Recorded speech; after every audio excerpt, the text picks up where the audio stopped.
Salut et merci de prendre le temps d'écouter ce podcast. J'ai choisi de t'appeler Théophile. En grec, c'est aimer de Dieu. Je te conseille d'écouter les épisodes dans l'ordre. Tu verras, ça prend tout son sens. Bonne écoute Théophile.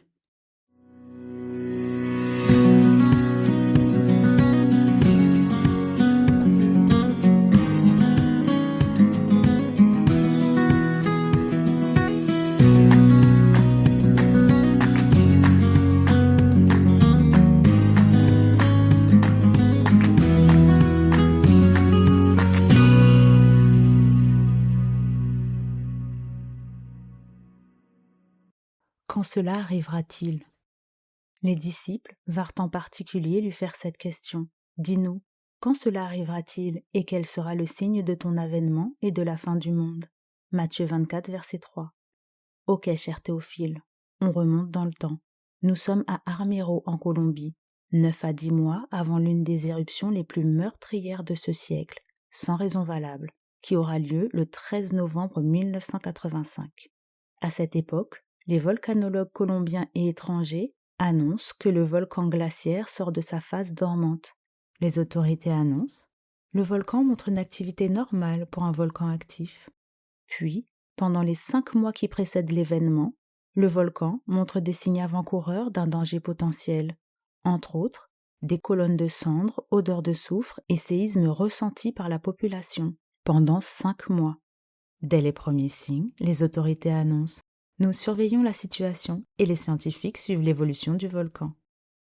1 mois avant l'éruption, les scientifiques établissent une carte officielle des risques sur laquelle figure la ville d'Armero placée en zone rouge mortelle. Problème majeur souligné, risque de lahar, c'est-à-dire des coulées de boue composées d'eau et de débris volcaniques de toute taille. Les autorités reconnaissent l'existence d'une carte de risque volcanique et affirment que ce document est technique et préventif, et certains le qualifient même de trop alarmiste, sans jamais mentionner à la population que la ville est placée en zone rouge mortelle. Fin octobre, début novembre, les signes précurseurs se multiplient. Les autorités annoncent qu'il faut rester calme et qu'il n'y a pas de raison de paniquer. D'autres évoquent vaguement une possible évacuation sans date ni plan. Pendant les 2 jours précédant l'éruption, l'activité volcanique est en hausse. Les volcanologues recommandent une évacuation temporaire. Les autorités affirment qu'une évacuation provoquerait plus de problèmes que de solutions. Au matin du 13 novembre 1985, le jour J, les autorités restent silencieuses. Aucune alerte nationale claire, aucune évacuation ordonnée, pas de sirène, pas de consignes nocturnes. Vers 21h, une éruption peu spectaculaire se produit, causant une chaleur suffisamment forte pour faire fondre le glacier et déclencher de gigantesques lahares, ces coulées de boue volcanique de plusieurs mètres comparables à un tsunami. Tout est encore possible. Mais cette fois, certaines autorités auraient dit « Restez chez vous et gardez votre calme ». La pire décision possible. Entre 23h et 1h du matin, donc en pleine nuit, les lahares descendent les vallées à une vitesse d'entre 40 et 60 km/h, détruisant tout sur leur passage. Résultat d'une catastrophe annoncée, la ville est entièrement rasée et on dénombre 23 000 morts. Sachant qu'en 1845, ce volcan avait déjà causé la mort de près d'1 millier de personnes et que cette fois, les volcanologues étaient expérimentés. Pourquoi un tel désastre ? Parce qu'aux yeux des autorités, le réveil d'un volcan ne signifie pas qu'une catastrophe aura forcément lieu. L'éruption semblait petite, pas explosive, avec peu de lave, peu de grondements, peu de projections spectaculaires, rien de grave. Seulement, il suffisait de chaleur, de glace et d'eau pour créer des coulées meurtrières. Donc, il y a eu une mauvaise interprétation des signes avant-coureurs, alors que les spécialistes savaient et avaient prévenu. Il y a quand même eu environ 5000 survivants, 5000 personnes qui, ayant vu les signes précurseurs s'intensifier, ont décidé de fuir sans attendre les consignes des autorités. Certains sont montés sur les hauteurs le jour ou le soir même de l'événement, échappant ainsi à la catastrophe qui allait suivre. Les autres dormaient. Car vous savez bien vous-même que le jour du Seigneur viendra comme un voleur dans la nuit. Quand les hommes diront paix et sûreté, alors une ruine soudaine les surprendra, comme les douleurs de l'enfantement surprennent la femme enceinte, et ils n'échapperont point. Mais vous, frères, vous n'êtes pas dans les ténèbres pour que ce jour vous surprenne comme un voleur. Vous êtes tous des enfants de la lumière et des enfants du jour. Nous ne sommes point de la nuit ni des ténèbres. Ne dormons donc point comme les autres, mais veillons et soyons sobres. 1 Thessaloniciens 5, versets 2 à 6. Très bien, cher Théophile. Tu sais que tout a été écrit d'avance. Si tu attends que les autorités religieuses te préviennent de la menace avant de bouger, fais attention à toi. Je te rappelle que Dieu parle de la plupart des bergers ou pasteurs comme étant des chiens muets qui n'aboient pas pour prévenir du danger. Et là, je te renvoie à l'épisode précédent. Jésus dit, dans Matthieu 24, verset 36, « Pour ce qui est du jour et de l'heure, personne ne le sait, ni les anges des cieux, ni le Fils, mais le Père seul. » Mais il dit aussi, « Instruisez-vous par une comparaison tirée du figuier. Dès que ses branches deviennent tendres et que les feuilles poussent, vous connaissez que l'été est proche. De même, quand vous verrez toutes ces choses, sachez que le Fils de l'homme est proche, à la porte. » Matthieu 24, versets 32 et 33. Bon, tous les chrétiens attendent le retour de Jésus, pas de souci à ce niveau. C'est le où, quand, comment qui diverge en fonction des dénominations. Pour certains, une fois mort, tu rencontres le Christ directement. Pour d'autres, un enlèvement secret aura lieu au cours duquel tous les rachetés seront transportés au ciel. Et une autre catégorie s'attend à voir le Christ apparaître sur les nuées des cieux à tout moment. En tout cas, pour beaucoup, le retour de Jésus ne semble pas être une actualité pressante. Ok, voyons voir ce qu'en dit la Bible. On va commencer par voir ensemble les signes avant-coureurs de la venue de Jésus. Jésus nous dit, dans Luc 17, les versets 24 à 27, « Car, comme l'éclair resplendit et brille d'une extrémité du ciel à l'autre, ainsi sera le Fils de l'homme en son jour. Ce qui arriva du temps de Noé arrivera de même au jour du Fils de l'homme. Les hommes mangeaient, buvaient, se mariaient et mariaient leurs enfants, jusqu'au jour où Noé entra dans l'arche, le déluge vint et les fit tous périr. » Très bien, on sait que ce qui a provoqué le déluge, c'est la méchanceté des hommes. Oui, à un moment, Dieu vient, évalue la situation et donne son verdict. Tous les méchants mourront engloutis par le déluge, tandis que Noé et sa famille auront la vie sauve. Donc, il y a une période de jugement précurseur du déluge. Ok, mais comment la terre entière a-t-elle pu se retrouver dans un tel état? Genèse 6, versets 1 et 2 nous dit « Lorsque les hommes eurent commencé à se multiplier sur la face de la terre et que les filles leur furent nées, les fils de Dieu virent que les filles des hommes étaient belles, et ils en prirent pour femmes parmi toutes celles qu'ils choisirent. » Le problème vient de là. Il vient des enfants de Dieu, Théophile. À partir du moment où les fils de Dieu ont commencé à se mélanger avec les filles des hommes, Dieu annonce que son esprit ne restera pas toujours dans l'homme, et il diminue son espérance de vie. Au verset 5, il fait son constat. En clair, la descente aux enfers a commencé quand les fils de la descendance de Seth, fils de Dieu, sont allés chercher des épouses parmi les filles de la descendance de Caïn, fils du diable. Normalement, ça devrait te parler, mais dans le cas contraire, je t'invite à regarder l'épisode Adoration façon Caïn, et tu comprendras. Bon, Dieu a toujours cherché à protéger son peuple en le mettant à part. Mais très rapidement, dans l'histoire de l'humanité, l'ennemi a compris qu'il lui suffisait d'infiltrer le peuple de Dieu pour y semer l'erreur et la déviance envers son Créateur. Comment? Par ses agents. Ici, les filles de Caïn. 2 Corinthiens 6, versets 14 à 17 nous dit « Ne vous mettez pas avec les infidèles sous un joug étranger, car quel rapport y a-t-il entre la justice et l'iniquité? Ou qu'y a-t-il de commun entre la lumière et les ténèbres? Quel accord y a-t-il entre Christ et Bélial? Ou quelle part a le fidèle avec l'infidèle? Quel rapport y a-t-il entre le temple de Dieu et les idoles? Car nous sommes le temple du Dieu vivant, comme Dieu l'a dit. J'habiterai et je marcherai au milieu d'eux. Je serai leur Dieu et ils seront mon peuple. C'est pourquoi, sortez du milieu d'eux et séparez-vous, dit le Seigneur. Ne touchez pas à ce qui est impur et je vous accueillerai. » Du coup, forcément, la pureté de l'Évangile est diluée. La vérité et le mensonge cohabitant sous le même toit. Et puisque l'éducation était prodiguée par la mère, descendante de Caïn, au fur et à mesure, le profane se glisse dans l'adoration, mais aussi dans le style de vie de la descendance des fils de Dieu. En clair, la descendance de Seth, pleine de compromis, n'est plus ni juste ni intègre devant Dieu, comme l'était Noé.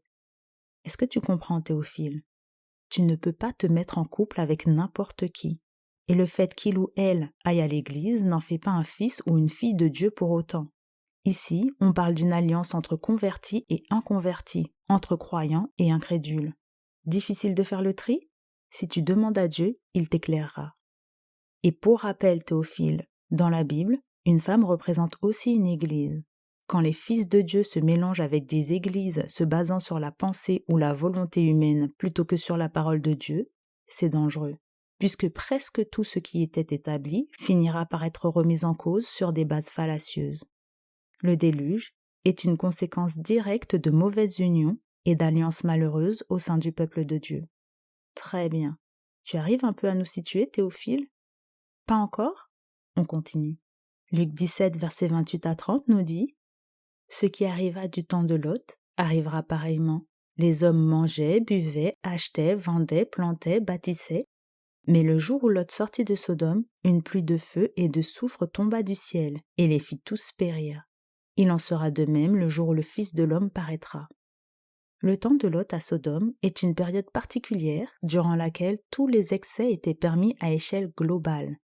Bizarrement, ici on ne parle pas d'une ville regroupant un peuple spécialement mis à part par Dieu. Non, mais Dieu décide quand même de descendre et de vérifier leurs agissements. Faut bien comprendre, Théophile, que tout le monde, qu'il reconnaisse la suprématie de Dieu ou pas, sera emmené en jugement, et que chacun récoltera ce qu'il a semé. C'est le cas de Sodome. Quel était le problème de Sodome? Ézéchiel 16, versets 49 et 50 nous répond « Voici quel a été le crime de Sodome, ta sœur. Elle avait de l'orgueil, elle vivait dans l'abondance et dans une insouciante sécurité, elle et ses filles, et elle ne soutenait pas la main du malheureux et de l'indigent. Elles sont devenues hautaines et elles ont commis des abominations devant moi. Je les ai fait disparaître quand j'ai vu cela. » Avant sa destruction, Dieu envoie ses anges à Sodome pour inspecter les lieux.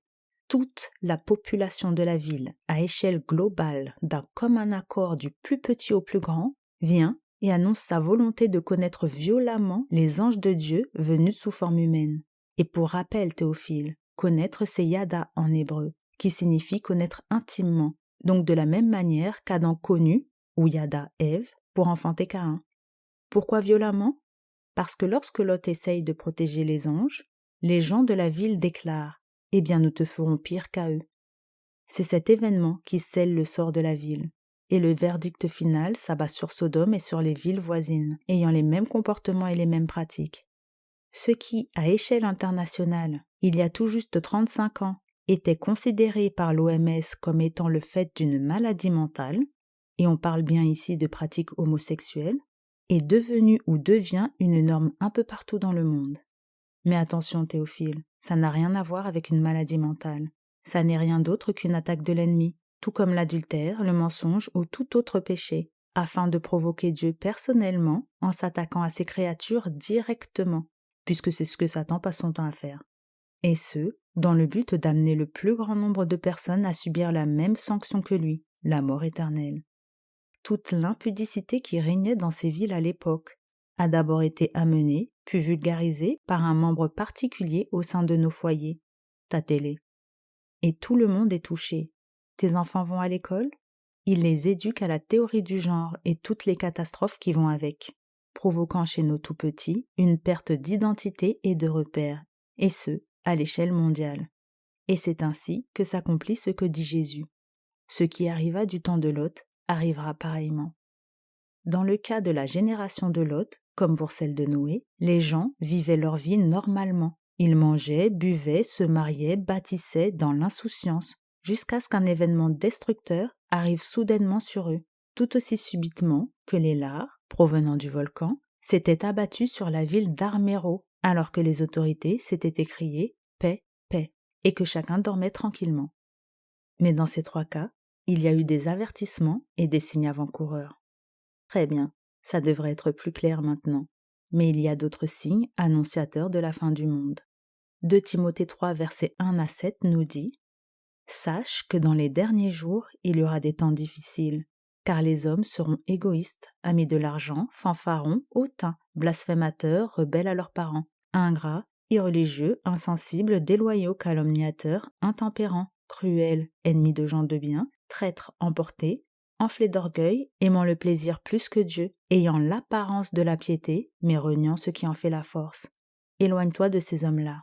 Il y en est parmi eux qui s'introduisent dans les maisons, par le biais de la télé ou autre écran par exemple, et qui captivent des femmes d'un esprit faible et borné, chargées de péché, agitées par des passions de toute espèce, apprenant toujours et ne pouvant jamais arriver à la connaissance de la vérité.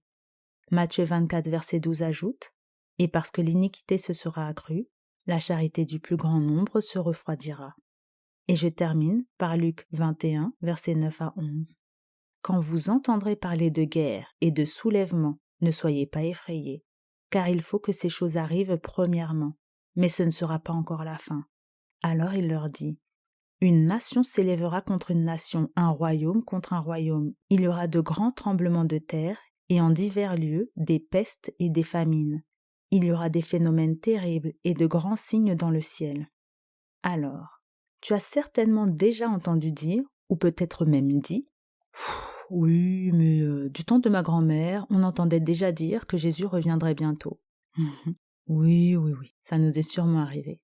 Ok, mais là pour le coup, tout ce que Dieu avait annoncé dans les moindres détails il y a plus de 2000 ans se produit aujourd'hui sous nos yeux. Et ça fait toute la différence, parce que tous les éléments précurseurs à une sentence divine sont réunis. Donc à l'heure où je te parle, Théophile, le jugement a déjà commencé et la rétribution de chacun semble imminente. Les justes vivront éternellement, les autres mourront à tout jamais. Et de manière très visible, les choses s'accélèrent, tel un volcan prêt à entrer en éruption, et à une vitesse qui devrait nous pousser non pas à nous préparer, mais à être prêts. Il n'y a aucune raison d'être trouvé endormi face à ce qui arrive. Et puis, souviens-toi, Théophile, hors cas de suicide, personne ne connaît le jour de sa mort. Mais c'est à ce moment précis que ton cas est définitivement scellé, soit pour la vie éternelle, soit pour la mort. Donc pour chaque personne, individuellement, l'attente du retour de Jésus est relativement courte. 90 ans ou plus pour les plus robustes, mais ça peut être aussi 30 ou 20 ans, ou beaucoup moins, en fonction de la durée de vie de l'individu. La Bible nous dit, dans 1 Thessaloniciens 4, verset 13, puis verset 15 à 17, « Nous ne voulons pas, frères, que vous soyez dans l'ignorance au sujet de ceux qui dorment, afin que vous ne vous affligiez pas comme les autres qui n'ont point d'espérance. Voici en effet ce que nous vous déclarons d'après la parole du Seigneur. Nous les vivants, restés pour l'avènement du Seigneur, nous ne devancerons pas ceux qui sont morts, car le Seigneur lui-même a un signal donné, à la voix d'un archange et au son de la trompette de Dieu, descendra du ciel, et les morts en Christ ressusciteront premièrement. Ensuite, nous les vivants, qui serons restés, nous serons tous ensemble enlevés avec eux sur des nuées, à la rencontre du Seigneur dans les airs, et ainsi nous serons toujours avec le Seigneur. Matthieu 24, versets 30 à 31 ajoute « Alors le signe du Fils de l'homme paraîtra dans le ciel. Toutes les tribus de la terre se lamenteront, et elles verront le Fils de l'homme venant sur les nuées du ciel, avec puissance et une grande gloire. Il enverra ses anges avec la trompette retentissante, et ils rassembleront ses élus des 4 vents, depuis une extrémité des cieux jusqu'à l'autre. » Donc, à un signal donné, Jésus lui-même vient chercher les rachetés, et pas dans la discrétion. C'est à ce moment que les morts en Christ ressuscitent et qu'ils sont enlevés avec les vivants pour monter au ciel avec lui. Et il n'y a qu'un seul départ pour nous tous. Donc, encore une fois, il n'y a pas de départ anticipé ou en différé. Attention à toi, Théophile, car la Bible dit que là où est ton trésor, là aussi sera ton cœur. La femme de Lot en a payé le prix. Son trésor, ses filles mal mariées, restées à Sodome avec ses gendres pour qui Lot parut plaisanter. Elle est mère. Donc tu vois, la renommée, les richesses ou les plaisirs de ce monde ne t'atteindront peut-être pas. Mais tes proches pourraient faire toute la différence. Choisis Dieu et remets ton monde entre ses mains dès maintenant. Il se charge du reste. Bon courage, Théophile. Merci pour ton écoute, Théophile. J'espère que ça t'a plu. Si oui, n'hésite pas à partager. Et moi, je te dis à la semaine prochaine.